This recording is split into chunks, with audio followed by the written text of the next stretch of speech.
Hey, Jeff, how you doing? How are you? Nice to see you, Terry. Good to see you again, my friend. So why don't we just go way back to the beginning? Let's go back to the Bay Area, Oakland. How did you get started? What did you see or hear that really wanted you to pick up the instrument? Like what spurred that? I had a very musical upbringing, shuttled off to classical piano lessons from the age of 3.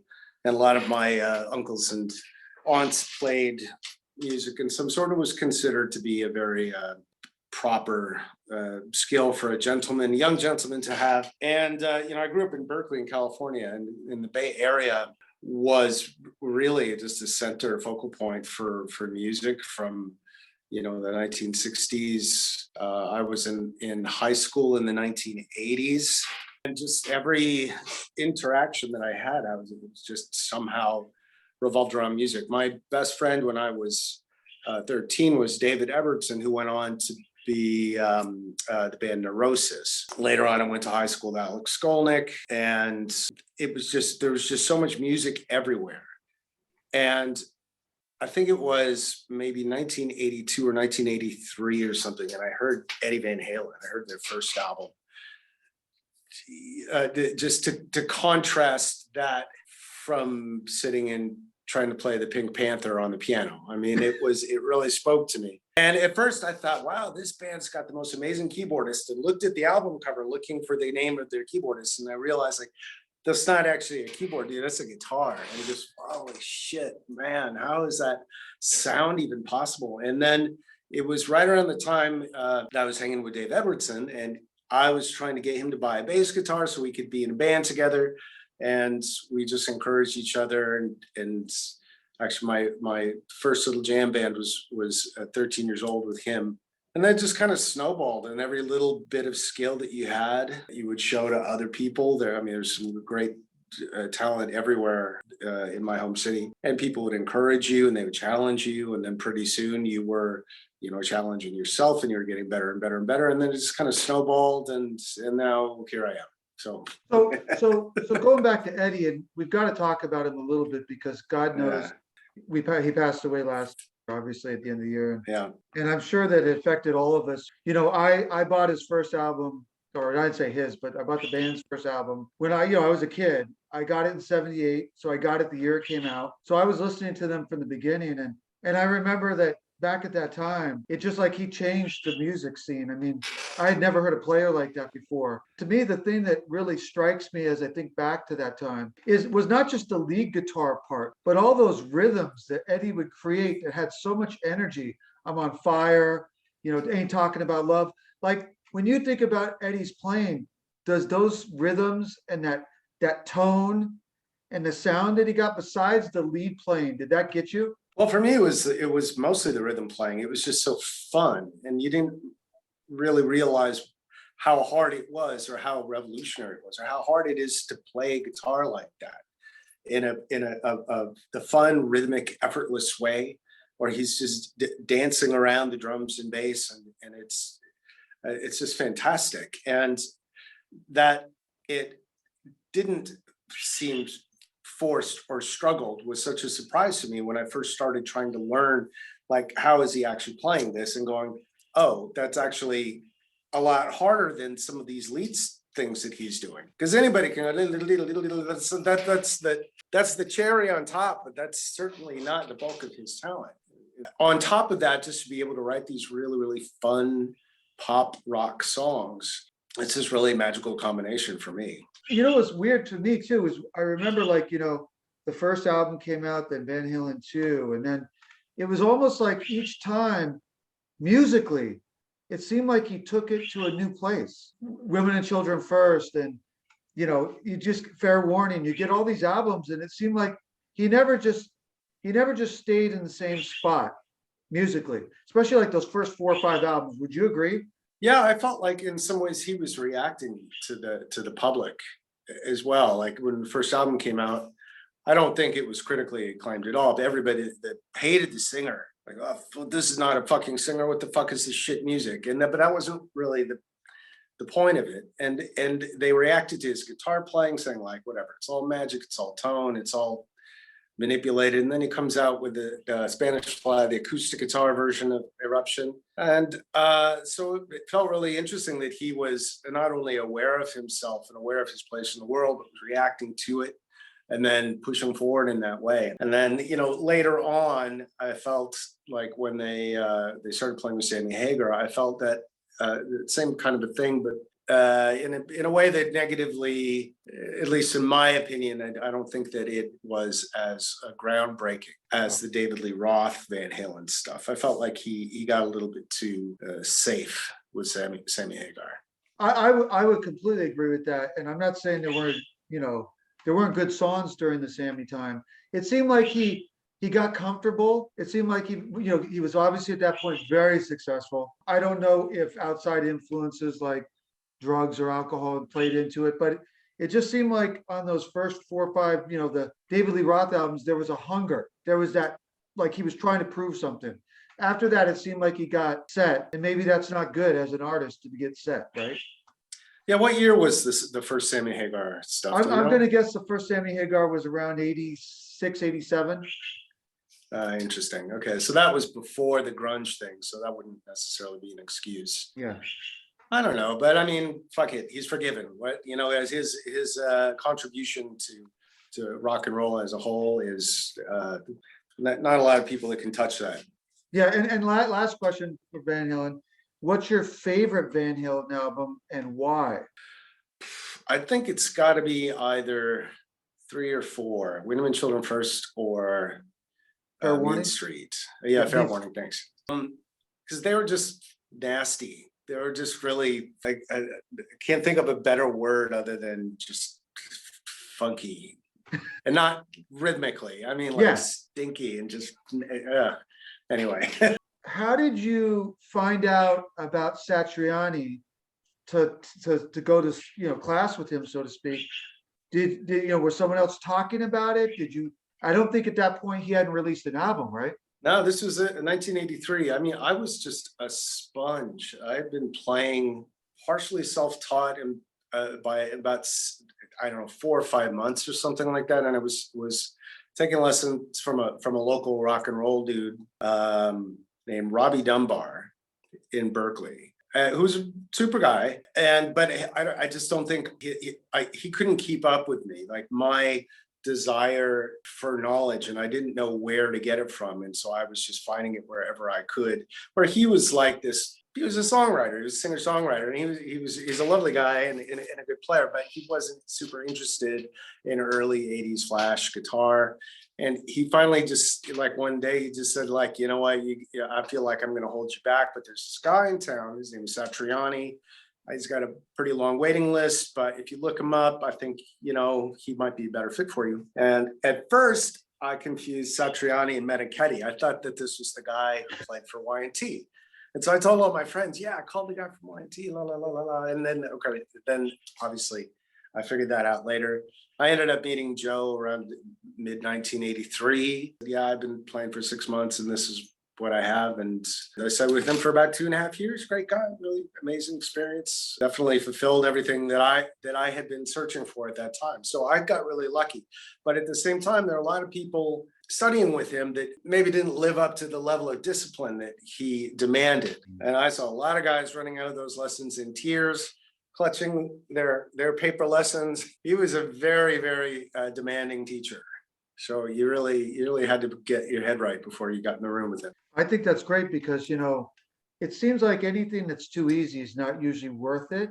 You want something that's going to push you, right? Just like you said in high school, you guys are pushing each other, right? Yeah, but also at the same time, I mean, from Joe's perspective, he's got a waiting list. He's got like actual platinum rock stars on his student roster. Like, why is he wasting time with this guy who didn't learn D minor last week? There's lots of competition, dude, and that's the same in the music industry too. So either learn what I'm teaching you or go fuck yourself. It's not interesting. Now, before we get to TRide, when you're talking about that time frame, 83, 84, which I very much was a part of as a listener, been a huge fan since I was a boy.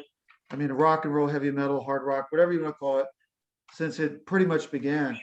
So when I think back to those times, who were the other players that you were really digging, whether it was Neil Schon, Warren DeMartini, George Lynch, Randy Rhoads, Meniketti, all these, Jakey Lee, all these guys were like really killing it back then, don't you think? I was I of course loved Randy Rhoads, but my classical background kind of kept me a little bit more arrogant about the content of the song within that, whatever guitar player was expressing himself. Like Jakey Lee is a great guitar player, but I didn't especially like the music he made. I didn't like the songs.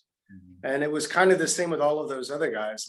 Like yeah, I like Journey, but Journey is not a heavy rock band. It has its moments. And so I ended up kind of, moving over into the Pat Metheny and Alan Holdsworth and Paco de Lucia and the, the acid jazz and the Di Meola?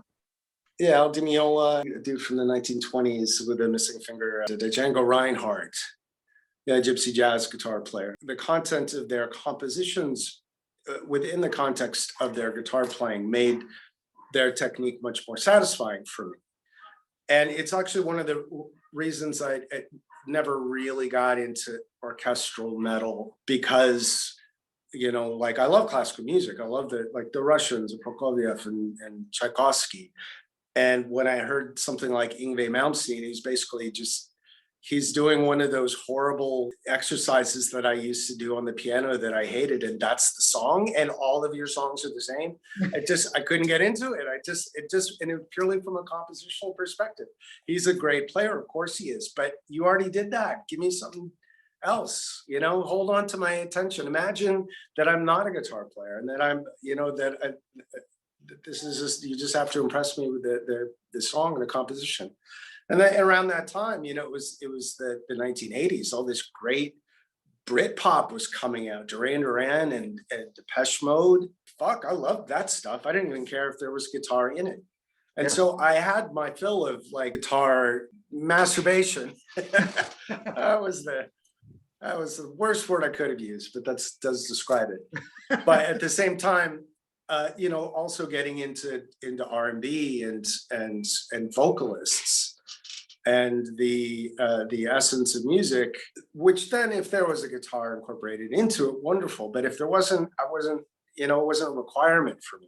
That later on became quite a characteristic of all of the original music that I've done. It hasn't been necessarily guitar focused, but when there is a guitar that's featured, then yeah, it's going to be pretty special. When you Skolnick were in high school, were you guys ever playing within the high school area, meaning either in a band, outside of, on your own? Like, were you guys hearing each other play, or you just knew each other as students? Well, we were good friends. I used to go over to his house sometimes and jam. There was another guy, bass player named Steve Liu, who was a virtuoso. We would all hang out. But there was this classical guitar class at Berkeley High, the infamous classical guitar class, which people would take because the guy that taught the class, he had this big bright red nose and the smell of alcohol on his breath.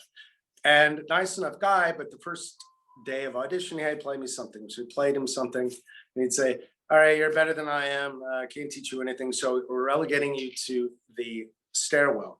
The stairwell was this concrete 5-story stairwell with incredible acoustics. So it was me, Alex Skolnick, Jude Gold. Do you know Jude? I don't know Jude. He plays with Jefferson Starship. Carlos, who passed away, can't think of his last name right now. The guy from Third Eye Blind, David Cadigan. And all of these people just were 14, 15 years old sitting in the stairwell with these $30 nylon string acoustic guitars. And it was a double period. So we were there for an hour and a half. And then immediately after that was a double period lunch. So we had this huge time period in this incredible acoustical environment. And it was like that for, I think, for a year and a half, 2 years or something. So that was, that was pretty cool. That's and we awesome. got credit for it. Nothing wrong with that. So getting to TRide now, how did that come together? Like, how did that band, you have 3 different guys. I'm sure you guys are coming from different places, so to speak. How did that come together as a band? The band actually existed with another guitar player. I guess they briefly tried to do it as a live band, but the music was too complicated. It needed some deep thought that maybe wasn't possible to do that in a rehearsal place. Eric and Dan decided that the best way to do that was to build a recording studio, make their own records that way. Eric was fascinated with engineering, so he ended up running the studio, which they also opened commercially. I saw their ad for a recording studio, 16-track analog recording studio. It was the cheapest one I could find. Ended up booking some time and going out there with another band that I was playing with. And when they heard me play, they said, "Hey, we got this project, maybe you'd like to contribute to it." And so over the years, I was still working on my own original music, but I would go in there once or twice a week and contribute to whatever it was that they were working on, whether it was like some rhythm stuff or a guitar solo, but really anything. And then we became quite good friends. And then as the recording studio developed and it got more complicated and they updated the equipment, I started engineering there as well. I started learning how to engineer and produce from Eric and working on other bands as well. By the time, I guess it was 1987 or 88, we had a pretty fucking strong demo. But since the band had been this kind of recording studio creation, they hadn't really sussed out how it was going to be presented to the public. Was it going to be a hair metal band? Was it going to be like Def Leppard? Or was it going to be something more like the Eurythmics, two-piece? I think that by the time the strategy had been solidified, they had a record deal, good management. I guess it was about 1989, decided to go the direction of the live band. And we thought, well, it's three guys, it'll be hard to do, but let's have it be a live three-piece, put the thing together. And then I was the official guitar player at that point. So it was sort of trying to squeeze a fat lady into the yoga pants. It wasn't designed to be a live band. It was created, and then the marketing determined that it would be what it ended up, which I don't know if that was a good idea or not. It was, I guess, 1992 that Kurt Cobain came out and then changed music, and then we were trying to morph around. So the first album, just for a second. So you recorded that obviously in the studio that Eric and Dan created, right? Yeah. Where was that at in the Bay? Palo Alto, just south of San Francisco, about an hour. It's where Stanford University is. Yep. They had a few different locations there, from Dan's mother's garage to a big warehouse later on. And so, yeah, over a period of years, they developed as a band, but the recording studio business actually developed quite well.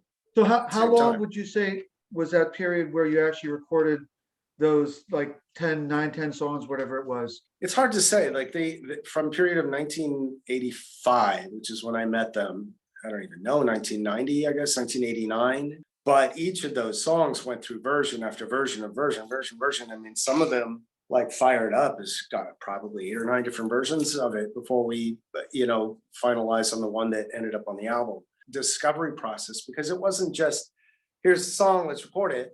It was, how can we make this as powerful as possible? Everything from the way that the drums and the guitars are mic'd up, to the way that the vocals are produced, to how hard the signal hits the tape and what kind of preamps are going to be used. It was this process that was so far beyond just songwriting. At times, actually, we had songs completely finished, but then Eric said, no, we have to re-record everything because I have this new preamp.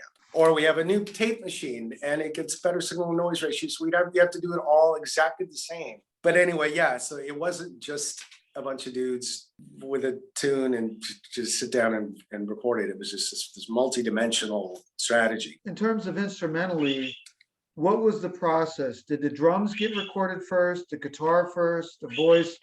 What was usually the process of, like, who had to follow who? A lot of the times it would sort of evolve together. Like Eric would have some program a drum loop or something. We would have basic chords being played on this little Casio keyboard, with the single button chords. That's how a lot of the songs are written. And then maybe, somebody would come up with a guitar riff, or Dan would come in and sing a verse. Somebody would come in and say, hey, well, I got this bass groove. Why don't you do this and this and this? With that one little verse, which would be called a sketch, we'd say, well, Eric and Dan would say that, yeah, this is the direction that the song should go in. So let's progress in that way. And then things would just sort of get piled onto it until somehow it worked. I'm not even really sure. So I got to tell a story, and I know you've been talking a little while. Just give yourself a little break. So I got to tell you a story. When I first saw you guys live after you recorded the album and after it came out, just because it kind of goes with everything you've just said, Geoff. You know, I saw you guys open up for Joe Satriani at Roseland in New York City in 1992. I had never heard your band, not 1 second before that show. So I had no idea what we were getting into for the opening band. Obviously, I knew Joe's music. The only thing I did know was through one of the guitar magazines that the guitarist was a student that had studied under Satriani. That's all I knew. So we start watching you guys, and you see three guys singing harmonies at the same time and singing and trading off. And there's almost like rap vocalizing. And you've got these short songs with no guitar solos. And I remember thinking at the end of the show, I looked at my friend when you guys played, and I said, what did you think of that band? I don't know what the hell to think of them. And I said, me either. I was like, what the hell was that? It wasn't that we hated it, but we couldn't process it all because it was very unique. It was very different. It's very compact. There's a lot of information packed into every second. I remember it took about 6 months after that show. I was reading a guitar magazine with Satriani, and he said, well, that guy from TRide, he's a monster. He can play anything. One of my best students. Check out TRide. So I thought, you know what? Maybe I should listen to the album because I'd never heard it. I just saw you guys live. So I went out to Tower Records and I said, do I buy the $7.99 cassette or the $13 CD? It was like a big question. You know what? I don't know if I can like it. Let me buy the tape. And so I buy the tape, and maybe like second, third listen, I said I should have bought the CD. Because I said I'm going to wear that thing out. It was unbelievable. It was so, I think you guys were truly way ahead of your time because not everybody was ready for that. And then, as you said, the music scene was shifting, but that had no effect on me because I don't give a crap about pop music or radio. I don't, that doesn't dictate what I listen to. You know, I'm going to listen to what I want to hear. That's how I became to love TRide, was not understanding and even kind of being baffled by your live show. And then 6-7 months later, checking your CD, your tape out, and then I ended up buying the CD.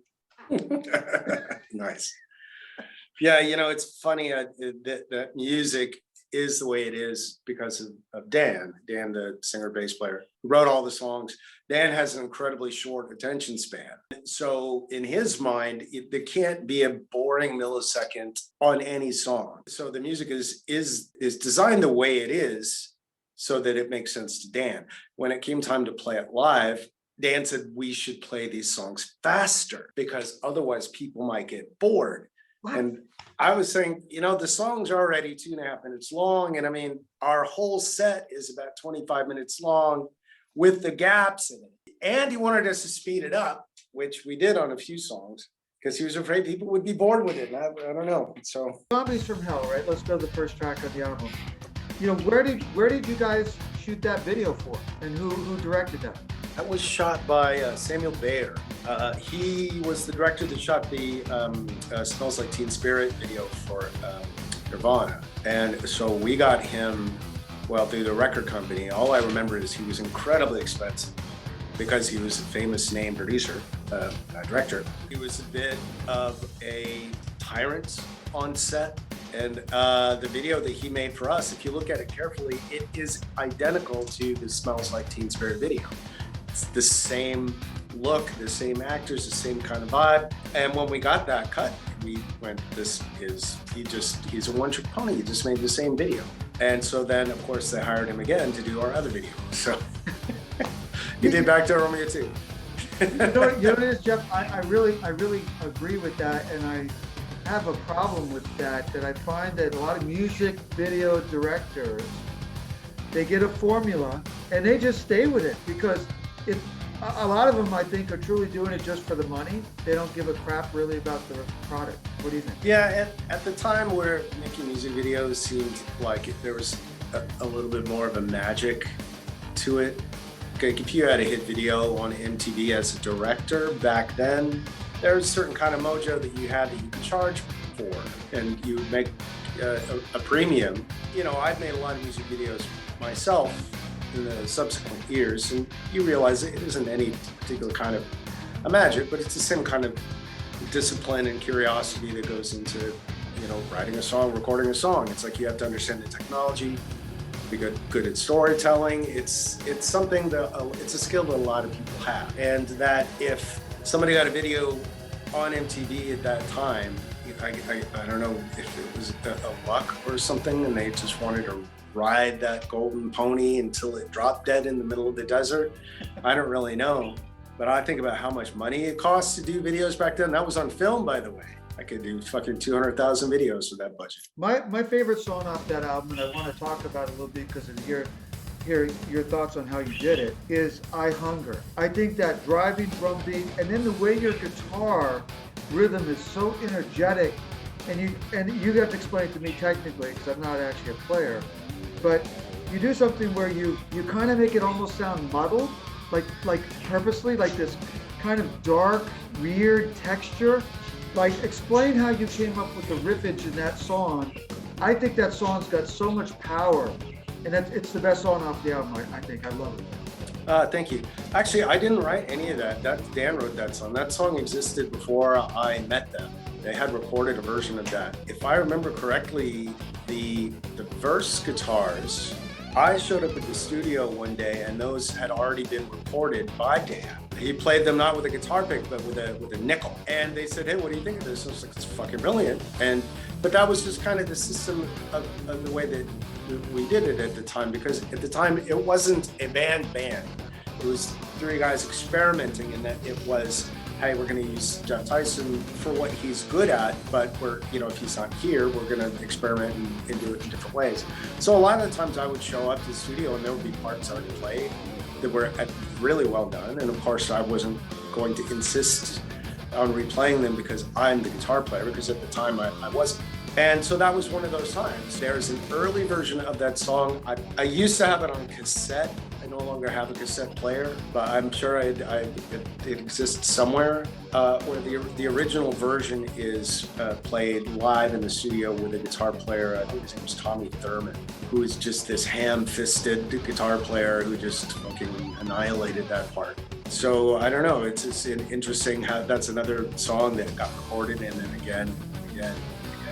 So finally we had that incarnation, which has 3 guitar players on it. So when you guys finished the album and you went out on tour, obviously that was the first time playing together out live, right? Talk about that tour. What are some of the great memories that you might recall playing with Satriani and whoever else you went out with on that tour? Well, I really love playing live. That's what it's all about for me. You know, I love meeting people. I love traveling so much that, you know, being in some dirty Tijuana hotel room or some shitty tour van, it was fine. I was totally into it.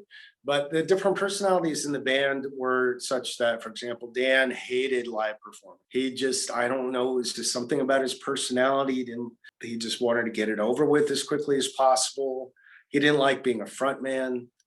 He was kind of forced into it because, I mean, he's the singer. And then we had Eric, who was there as a matter of doing a job, but Eric wanted to be in the recording studio. He wanted to be a record producer. He wanted to work with other artists. And he felt that unless TRide was doing platinum numbers, that his time wasn't being valued out on the road.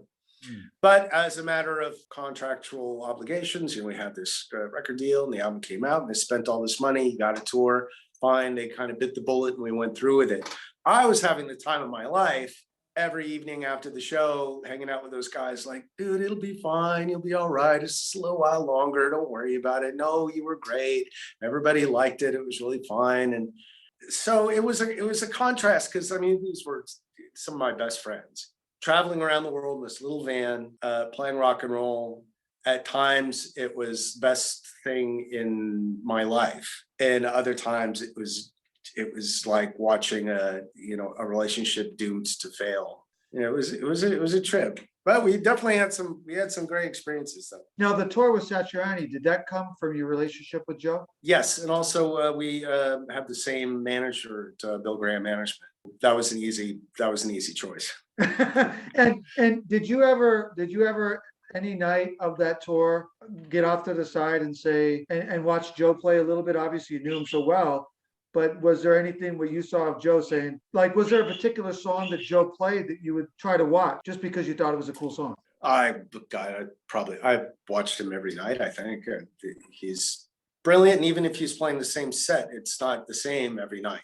Yeah, he really just plays in the moment. And at the time, it was the Bissonette brothers on drums and bass, but the band was fantastic, and we were playing big venues. And I mean, Joe is just he's a great performer and a brilliant player. And so, like I would always say, people know his music, but people don't realize how good he really is until you've either sat in a room taking lessons with him, or if you've seen him night after night, and you realize there's so much depth to what he is as a musician. Just some extraordinary moments. So yeah, when he comes to Europe, I like, hey, he was supposed to be in Budapest this month, but obviously COVID, that didn't happen. But whenever he comes to Europe, I go and hang out and go see the band, and it's always the same. It's like, God damn it, this guy's good. So when you guys finished the tour, what did TRide do? Like, obviously you've just recorded an album, you supported a tour, and then the idea of another album must have come up.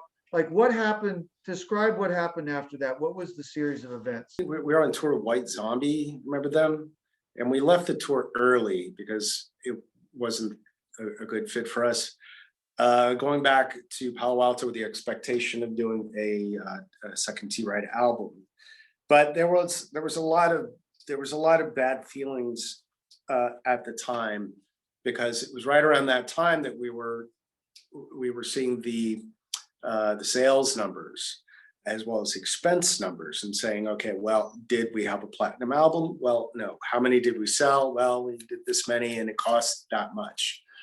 And so this goes back to, for example, Eric's time. Eric wanted to be a music producer, saying, okay, well, the album didn't go platinum, so I'm spending my time on TRide because I love it, so it better be a really fucking great second album. And then Dan, who hated the whole experience, hated the record company, hated the fact that it didn't go platinum, was delivering songs which were good, but they weren't, at the time, the business people would have considered radio hits. They were dark, underground, creepy, emotional songs, which I think were fantastic.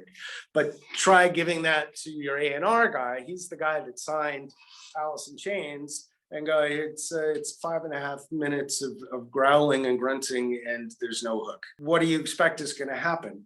So I think we got maybe 7 or 8 songs in. There was this implosion. The record company dropped the band, which in the way that they dropped the band was actually a good thing. That meant that we had no more debt to them, which meant that we could have continued on with all of the massive PR that had already been done, the tours that have already been done, to start with zero debt. We had another indie record company come immediately and say, we'll release your second album. It should have been an easy choice, but then those guys were like, no, I don't want to play in an indie band. I wanted to play in a platinum fucking Def Leppard, Janet Jackson numbers kind of band. I wanted to be on top of the pops.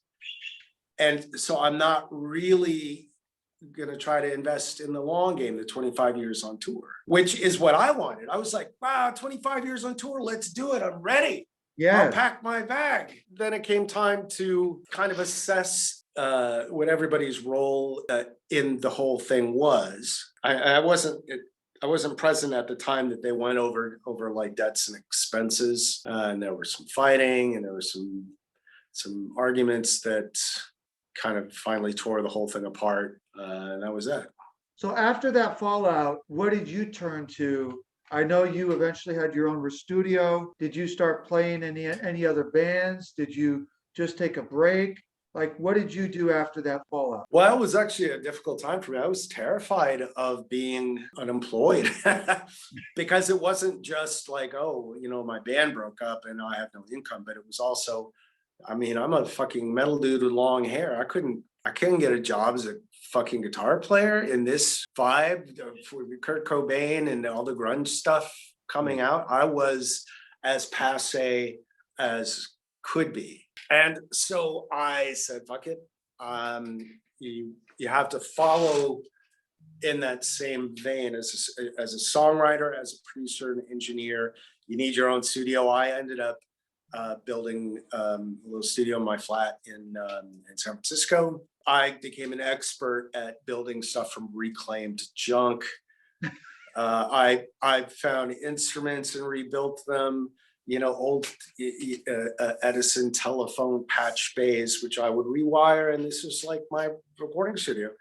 And I ended up working with 3 artists that signed with Bill Graham Management. I took them and said, hey, this is the guy I'm working with. One of them, 2 of them were astounding, great talents, let's say mentally ill-prepared for the music industry. And that just kind of continued on like that. The business itself supported me, so that I was able to continue to take chances and learn how to sing and learn how to do songwriting.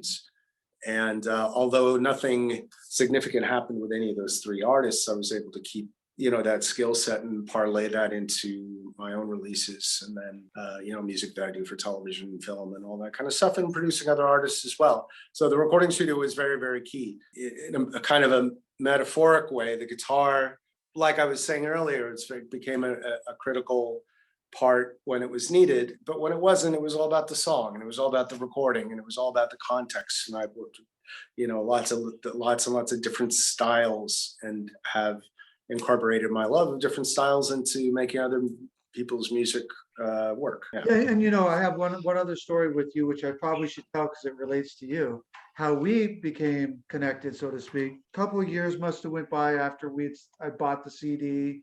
I'd been listening to your music. I started writing as a senior writer for Guitar 2001 magazine, which was my friend Michael Knight's magazine he put out. And at some point, I started interviewing guitar players for that magazine. I remember at one point, I was talking to my brother, who is a guitar player, Evan Wickham, and he always, when he heard your music, because I shared it with him, he thought it was freaking unbelievable. He's like, that guy's one of my favorite players.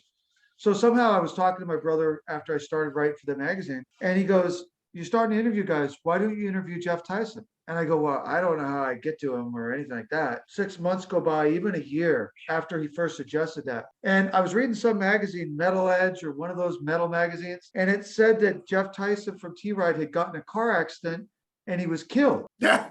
And I was like, what? I was like, what? That's terrible. I was like, oh my God. And I felt shocked and I was upset. Shortly after that, I ended up interviewing Alex Skolnick from Testament. And while I was on the phone with him, I had read that he went to school with you. So maybe at the end of the interview, I said, listen, Alex, do you know Geoff Tyson? He goes, yeah, we went to school together. I go, is it true that he was killed in a car accident? He goes, that's not true. He might have got in an accident, but he's not dead. I saw him in a studio like a month ago. And I'm like, that's great, amazing. I said, how would you be willing to let me know how I could contact him? Because I'd like to do an interview with him. He said, yeah, let me get his number or whatever. So he passed it to me. And then shortly after that, I reached out to you. And we did the interview and became friends. Yes, indeed. And that was probably, I'm guessing like 98, 99, something like that. Time is meaningless to me now. Yeah. And then it's all a blur. Yeah, then like 4 years later, you end up doing a couple songs for Hair of the Dog, Yep. my movie. And then like 10 years after that, you did the music for Stash, my movie. Mm-hmm. Yep. And in between that, we saw each other when you played with Stimulator, Snake River Conspiracy. So we've been friends for like 20 something years, you know, now. Jesus, wow. Time flies. Talk about Snake River Conspiracy. How did that happen? What was that like? I remember seeing you guys play. I enjoyed it. Snake River Conspiracy. Well, you know, the guy that created that, Jason Slater, just passed away. So I guess I can talk shit about it now. It was a manufactured band. Jason Eric Valentine found this singer named Toby Torres, who they founded a strip club, from what I understand, and decided that they were going to make her into heavy pop artist. Started developing this band and got some record company interest. And then right around the time that they were really supposed to hustle and work on it, Eric got diverted to work on The Third Eye Blind and Smash Mouth and a few other records that ended up doing very, very well. And out of frustration, Jason called me and said, "Hey, I need help finishing this album and putting a band together and touring. Can you help me out?" And that pissed off Eric to no end. From what I'm told, I don't know this for sure, but this was maybe just Jason playing our personalities off of each other. But it was the most dysfunctional, most toxic musical environment I have ever been in my life. The drugs and the backstabbing and the lies and the stealing, through it all, Toby, the singer, she was always painted as it's all her fault. She's dumb, she doesn't know what's going on. But in actuality, I mean, she was probably the most honest one and the most straightforward one, and a fucking great talent, and a really sweet girl who was just in the middle of this noxious nonsense and really just had no idea, like, is this how the music industry works? We don't have anything to compare it to. At the end of our first tour, like we toured for a long time. We toured with Monster Magnet and Queens of Stone Age and Perfect Circle, Filter, which took me finally out of the Bay Area, and I relocated and rebuilt my studio in Hollywood, which was nice.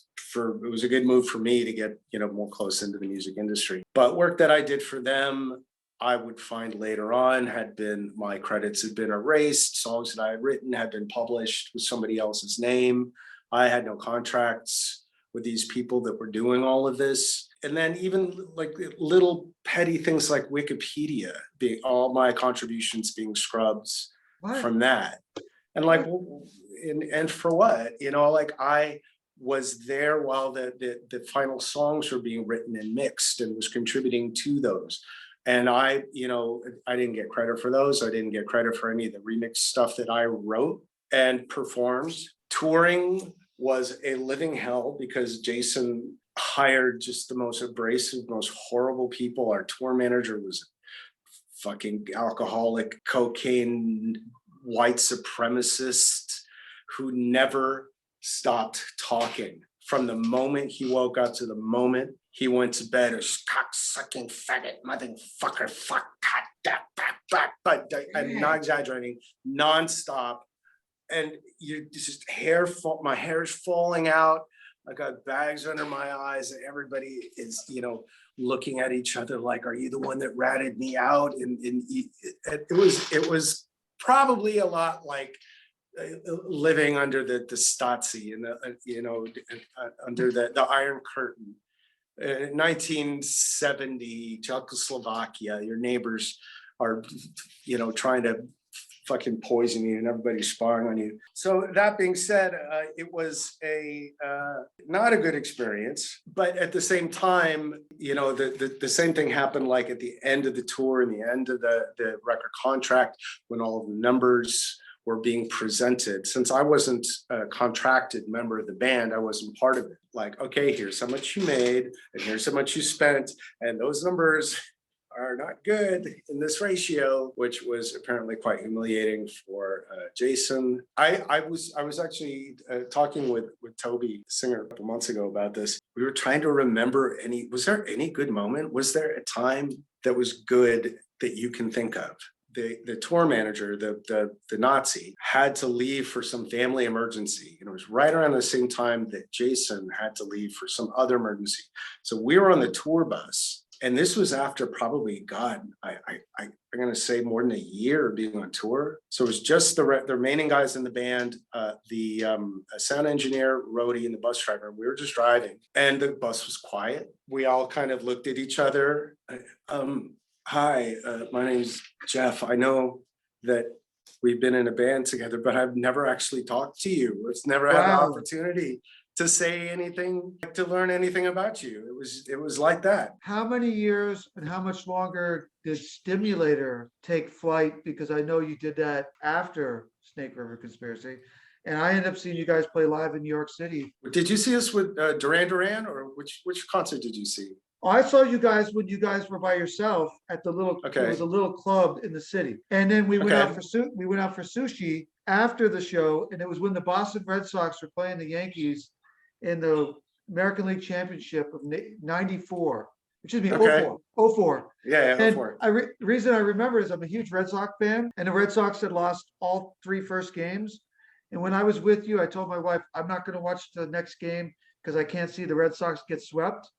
And I don't know if you remember when we were sitting at that sushi place, my wife kept texting me, the Red Sox are coming back. They're coming back. They just won the game. But I felt like if I watched the game, they're going to lose. So the fact that I was watching you guys and not the game, they won. I didn't watch the next 2 games. And they actually came back in first time in baseball history, came back from a 3-0 deficit to win the series and go to the World Series. And they won the first in 84 years. Yeah, wow, nice. Okay, there you That go. was that when I saw you guys. Well, the Stimulator was a fun project. It was Susan Hyatt and I did everything. She's a really hardworking, disciplined individual, which I really admire. Bang on my door a little bit too early every morning and say, "Get up, fool! We're working on music." In times where I would want to kind of hang out, lounge, or do anything else, she's like, "Nope. Writing songs, dude, come on," which I really appreciated. I loved that she was hyper focused at the time to have really something to prove, not just musically, but as an American woman, which I really admired as well. I really admired that she was just so fucking focused and strong, and it really pushed me behind that project 100%. The idea, like the concept originally it was just going to be a pop band. Adding in the heavier elements, I wanted to make it more like if Romeo Void played with Black Sabbath or something, like a really heavy element, but with those weird 80s synthesizers. Susan, whose background is also rock music, she was in the band Pillbox, which is a rock punk band of England. And so we really connected and musically, and amazing things, all independent. I mean, we did 2 tours with Duran Duran. We toured with the Go-Go's. We were on the Warped tour, videos on television. We had songs and movie soundtracks, and it was all done independent at a time when artists weren't really doing that yet. We ended up signing with Universal, and it was a very pared down deal because it was right around the time the MP3s were taking over mechanical CD sales. So all of the record company people were panicking. But we had everything. We had finished album, we had music videos, we had a tour, we had a live band, we had everything. They didn't have to spend any money on it. All they had to do was just, okay, here's the masters, go do your record company shit. And it ended up working pretty well until there was, I don't know, just, times change and the industry changed, and I felt going independent was easier choice for me business-wise and personal. It was also important that I get out of the United States for spiritual, psychological reasons. But I'm very proud of that album. I'm proud of the work that we did. I guess since that time, you did some movie stuff, obviously with me. Talk about that. What did you think of doing Stash, just the music you created for Stash? Did you approach it when you got the film? By the way, I chose you, but when you do a movie, I don't know about other directors, but literally I could call in like 1,000 different musicians because I wrote for Guitar 2001. I've been reviewing film, movies, soundtracks. When I was thinking about Stash, I felt like it was a little bit of a different kind of movie, and it needed a different kind of score, not a traditional scary movie score. As I said, Geoff is not going to do the obvious thing, and that's not a discredit. It means you're going to do something original, completely different, but yet it'll functionalize, serve for the film. How did you think of it once you got the film? Well, there's different kinds of horror films. In my experience, you have one type is the psychological, where, oh my God, what would I do if I were in that situation? Like Saw. Other horror films are making you incredibly uncomfortable, like Evil Dead. So uncomfortable, it's almost comical. And I don't know the history of this, but my first experience with a horror film where it's designed to kind of shock you, like boom. Oh my God, there's somebody around the corner. It was some early Japanese horror film. It was like build up the tension, and then you look, oh, there's nothing there, and then you turn around and then boom, there's the monster, and you're scared, right?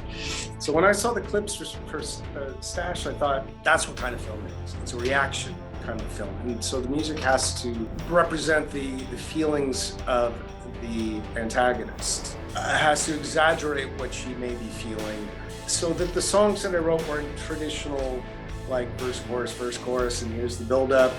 Sometimes it's just textures, and then just kind of create a vibe that hopefully the listener will internalize, make them clench their anus just enough so that when the scary moment comes, then they react to it. So would you say you had fun doing it? Yeah, actually, it was, I never told you this was during a very weird time for me, because I had just come back from one other tour in the United States, and I was having some immigration problems and ended up getting kind of shuttled between Berlin and Belgrade for just like legal stuff that I had to do with the embassies. And so I ended up doing most of the soundtrack just on my laptop, not my main super computer that I have in my recording studio. It was my shitty 10-year-old laptop, which still works beautifully, on headphones, on a bus, somewhere stuck at the Moldovan border, waiting for some, ex-Soviet dude to decipher an American passport, and I was sitting there fucking poking away at the keys, writing like that. You know what's crazy about that movie in 2014? It was the first movie I had directed after a purposeful 5-year break. My daughter was born in 2008, and I actually said, I am not going to make a movie for the first 5 years of her life, so I can develop my relationship with her, because that's more important than the movies. So I actually just consciously said, that's it, I stopped for 5 years. That was the first film I was making after that 5-year. So when we made the film, we didn't have a lot of money, but we still made it. And we were such low budget on the film that we couldn't really get a good sound man. That always seems to be the biggest problem. Every movie I ever do, the sound is always the biggest problem. We end up only getting half the live sound recorded on that movie. Oh, interesting. So we had half of a silent film. We still had to do it because I knew later on at least I could try to get someone to come in and redo the sound. And then what happened was, after we got that half sound, when we listened to it, the guy we got was not very good, so none of it was usable. Oh. So we basically had a movie with no usable sound, dialogue and ambient. So what we had to do was we had to ADR it. And again, we didn't really have any money. Pain in the ass, oh my God. Yeah, so make a long story short, we had a guy ADR the movie, so I brought all the actors back, and we sat in this little martial arts studio, because I felt like it was soundproof, so maybe that's the best we could get with no money. And we had this guy mic up the actors, and all day long we brought in all the actors that one whole day. I direct them, we talk about it, we did the scenes. So that guy takes the sound, he goes away for a month or two. I felt like, let me not pressure this guy. He knows what he's got to do. Over that time, he was from Europe. He got deported back to Europe during that time with the sound. So I finally get a hold of him like 5-6 months later, and he comes back and he's like, I can't really do it anymore because I can't come back to the States, but I'll send you the files. I get this other guy to take over. He listens to him and he goes, what was this guy doing? He recorded it too loud. Everything's distorting. You're gonna have to re-record this. So I had to go back to my actors again, bring all my actors back. Actually, before this happens, the guy starts to work with the stuff he had, maybe for like 2 months. I can't do this much work. So he quits. So now I had to get another sound guy. So I had to get basically a fourth guy. And he was recording he was a student at the Institute of Technology of whatever they call it in the city for sound. And he was able to get the school to record for his thesis project as being a senior project. So our movie was his senior project. He worked on it, I'd say about 8 months, and he really did a great job. But by the time he was at the end, he moved to Ohio. And he's like, I can't really finish the movie. But he had done like 80% of it. So then I had to get another guy to finish the movie. Isn't that insane? So the movie you see it wasn't easy to get that what we got. The moral of the story, kids, is do it right the first time. Otherwise, because fixing it later takes too long and is more expensive, is a monstrous pain in the ass. And it's the same experience I have with music. There's nothing I hate more than doing something twice. And so I always try to set up everything. So even if it's like a first take, an improvisation that is kept, It's preserved. You as a director, for example, you saw the actress, you saw her on location, you saw the camera, you knew what it sounded like, you knew the feelings that were there. And then when you're looking at the footage minus the audio, you were like, I know what it should be. And that everything from that moment on is it as good as it was? Or is it not as good? And you have that extra layer that you have to think about, which nobody needs that. No artist needs to have that is it good enough factor in with their art. I feel for you. What got you to finally do a guitar album? Because I wanted you to do a guitar album for so long. I know when we talked about it back with Stimulator and other times I saw you, you didn't want to do just a derivative guitar solo type album, or what got you to finally do it like a year or so ago? I don't know, because time was right, I guess. I had a period of time where I wasn't super clear on what direction I wanted to do a business, like the amount of time that it takes to, put a band together and rehearse and then play shows and all that. I was in sort of this in-between period where I didn't really have the effort. I wanted to make the effort to do that, but I had to still do something. I wanted to do something artistic. There was a person, I'm still not totally sure who this person, I just got this phantom chat on Facebook and was chatting with this person. I was probably drunk or something, I don't know. It was just this right combination of encouragement. And I finally said, okay, fuck it, I'll do one. And started putting the whole thing together, which it was actually a lot more difficult than I had originally thought it would be, but it was a good experience. It really helped me to because I've been evolving with my music and production into the process from idea to finished song coming out of the speakers to be as short as possible. So much so that in an ideal situation, the whole song would just be improvised. It's been working pretty well for me when I finally decided to do an instrumental record, because I wouldn't have to improvise lyrics, for example. So that freed up a whole part of my brain. So I just said, this whole album is going to be, in some essence, it's going to be a first take improv. Almost every song on the album was like I'd start a drum machine and plug in the guitar and just kind of improvise. And until there was something that seemed like it could be a song, and to you kind of get that little bit of inspiration, and then you start to follow that direction. And every song on there's something in it that was remaining from that first improvisation, that first take, that I didn't correct the timing, I didn't bother with tuning. It was just, that's what it was originally, and that is what made the album.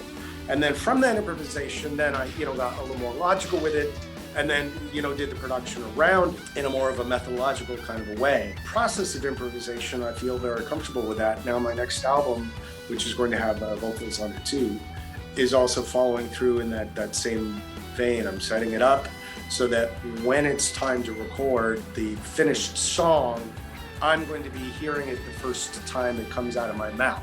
When do you think what's your goal for that next album? When do you think you'd like to have that? Well, I've got sketches for about 14 songs already, and some of them are really good, but that they've already kind of crossed over to that point where they're no longer improv. They've been processed enough intellectually so that it's impossible for me to improv the song now, because it's a little bit too done. So with that in mind, I've got a collection of songs which I like, which may or may not end up on the album, depending on if the future improv songs are better or not. The creation part, I'm fairly close to being finished with, and then after that, then it's like editing a Word document, and then you're just putting, production stuff together, which is more of a logical process, which doesn't take very long. So pretty soon, hopefully. Creating your swan song, that there's a journey as an artist that you have to take in order to get to that place. My journey, or my battle, has been completely psychological. It's just been how to get out of the way of my own fucking brain. The essence of the musicality I've never had an issue with, but I have these layers of, is it commercial? Will people sell? Is it 3.5 minutes long? Does it have a verse chorus kind of a methodology? This is like all of these logical trends pollute the process for me. I found that the music that I did that I cared the least about, for example, doing music for other clients or music for some jam session at a pub or something, I found my contribution was during those times was so much better when I didn't care about it, just so I could be a musician. And I can't you imagine Bruce Lee saying that, like, just, you've already done all of the work to become a great songwriter, or become a great filmmaker, to be good at your art. And everything else is just editing. Everything else is just just a process. And that process changes based off of technology, changes off of trends and time and everything. And so for me, it's just been an effort to just get the fuck away from the artistic process.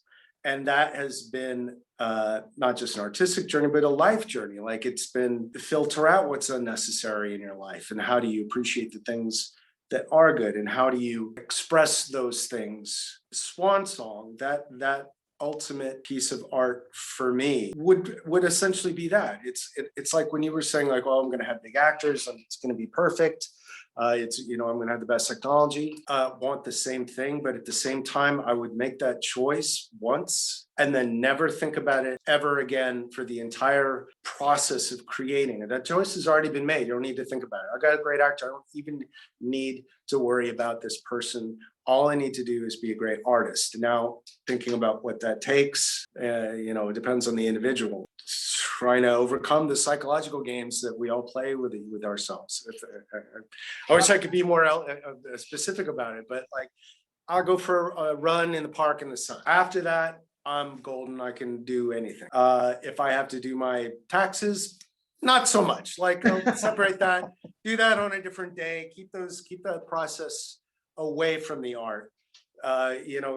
Stay away from toxic people. To stay away from, if I've got a caffeine makes me gassy, don't drink caffeine. Don't do anything that's gonna fuck with that initial pure artistic energy that you have. And then once you've gotten into that zone, just ride it and just fucking don't look back. Last question: is the process more important or the end result? The road or the destination? Well, for me, it's definitely the process. When I was living in Hollywood, I was reading about Van Gogh and Picasso and ended up buying an illegal bottle of absinthe. Have you ever tried absinthe? No. All right. Well, anyway, so absinthe is this very intense kind of liqueur that's made from wormwood, and the effect is, according to these famous painters and authors, and was that you would kind of go into this altered consciousness, and then you would just make your art, and it was weird, and it would evoke participation from different parts of the brain, then blah blah blah blah blah. So I bought some of this stuff, and I said, okay, I'm gonna write a song. And so I had it all set up, recording studio, microphones, everything is in tune. I started drinking this stuff, and I had like 2 or 3 shots and got so drunk that I could not even hold the guitar. I was so fucking drunk. And so I said, all right, well, it clearly doesn't work. So I just spent the night just kind of writing my thoughts and went to sleep, forgot about it. The next couple of days, I went and read what I had written. And holy shit, I was like, this is insane. I mean, it's wild, it's cool. It's nothing like I would normally write, but I loved it. And it was logical, and it was so well put together. So is it the journey or the destination? The destination I had in mind, I didn't get anywhere close to that. The journey was me saying, fuck it, I'm gonna stop trying. And then the destination where I found myself was this really intense, very, very interesting thing, which I did end up using later on. I rewrote it in a lyrical context. So in that sense, yes, the journey is important. It's not always the journey that you want it to be or that you choose, but once you're there, okay, fuck it, hey, the house is on fire. Oh, well, I guess it's going to be a different song than I anticipated. That's just how it is. Stuck in my flat for a year because of the global pandemic. Oh, okay, well, I guess I'm not going to be doing that Summer Fun Parties summer album like I had initially intended, but something is going to happen. Well, thank you so much, Geoff, for all the time and, friendship over the years we've had. It's been a real great, privilege for me knowing you. Thank you. Likewise. After seeing the guy with the long hair on the microphone over on the left side of the stage, playing that stuff, I'm like, what the hell are these guys doing? What the heck? The guitar stuff was great, but I couldn't understand it. So to go from that to this is a real honor, my friend. My pleasure. Thank you so much for having me. Okay, great. Thank you, Geoff, and have a great time. And thanks for coming into the depths. All right, brother. Have a good one.